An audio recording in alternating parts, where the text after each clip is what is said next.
Yo, what's up guys? Welcome back to my vlog. Ngayong araw nga pala yung ating 4th day ng ating body transformation challenge. At grabe guys, ang sakit pa rin ng ating chest. Dala nga nung sa 300 push up na yon. Kaya guys, wag niyo akong tutularan. Binigla ko yung katawan ko, kaya ngayon I'm suffering the consequence ng sakit ng katawan ko guys. Grabe, hindi ako makapag push up ngayon. Ngayong araw nga pala ay since masakit pa rin yung ating katawan ay magba-biceps muna tayo guys. At ngayong araw nga pala ay kung napapansin nyo, andito ako sa labas ulit. Andito ako sa Strawberry Farm. Yawn. Ito guys, so Strawberry Farm.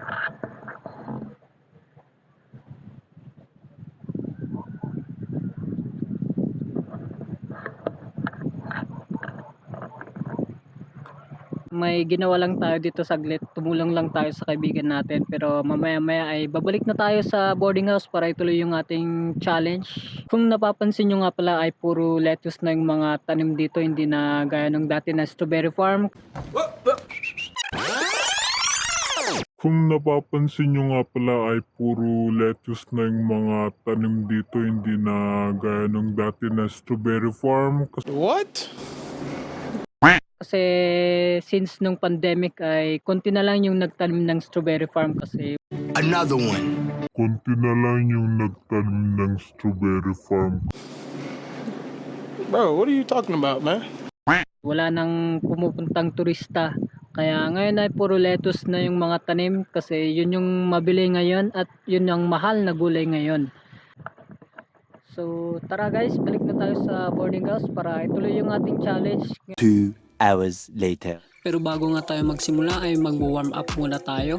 Bali ang ginawa ko nga palang warm up ay pull-ups na may 3 sets na may 10 repetition each.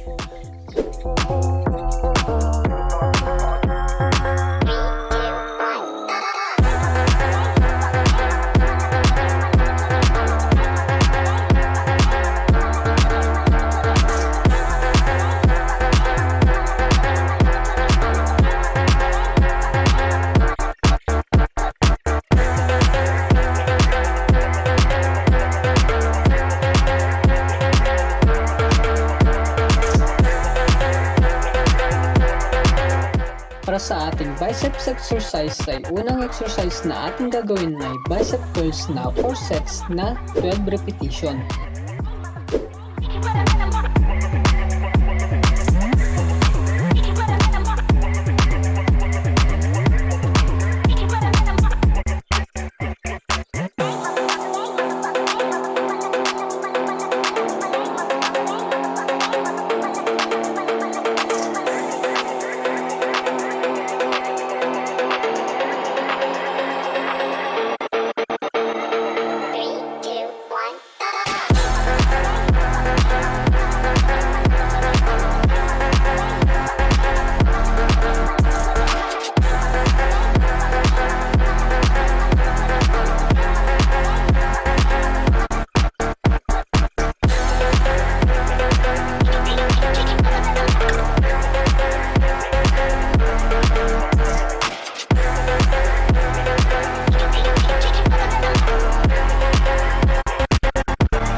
Para naman sa pangalawang exercise ay standing concentrated curls na 4 sets na 12 repetition.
At ang ating pangatlong exercise ay close grip bicep curls na 4 sets na 12 repetition din.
Pero syempre, lahat ng exercise na ating gagawin ay pwede nyong i-modify.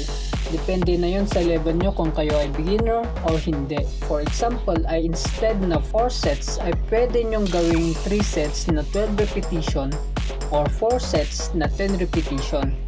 Basta recommended na dapat hindi mas mababa sa 3 sets na 10 repetition. Para naman sa ating diet, ang kakainin natin pagkatapos ng ating exercise ay 2 boiled egg at 1 latang sardinas. Since may nakita nga akong sardinas sa may lamesa, kaya dinagdag ko na ito sa aking diet ngayon. Isa nga rin pala ang sardinas na magandang source of protein at syempre mura din ito, kaya I recommend na isama nyo rin ito sa inyong diet.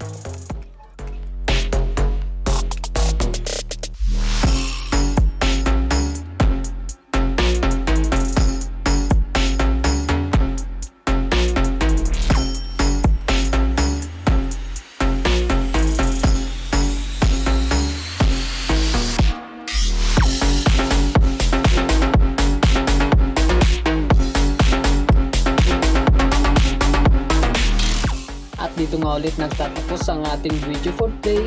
Kaya thanks for watching.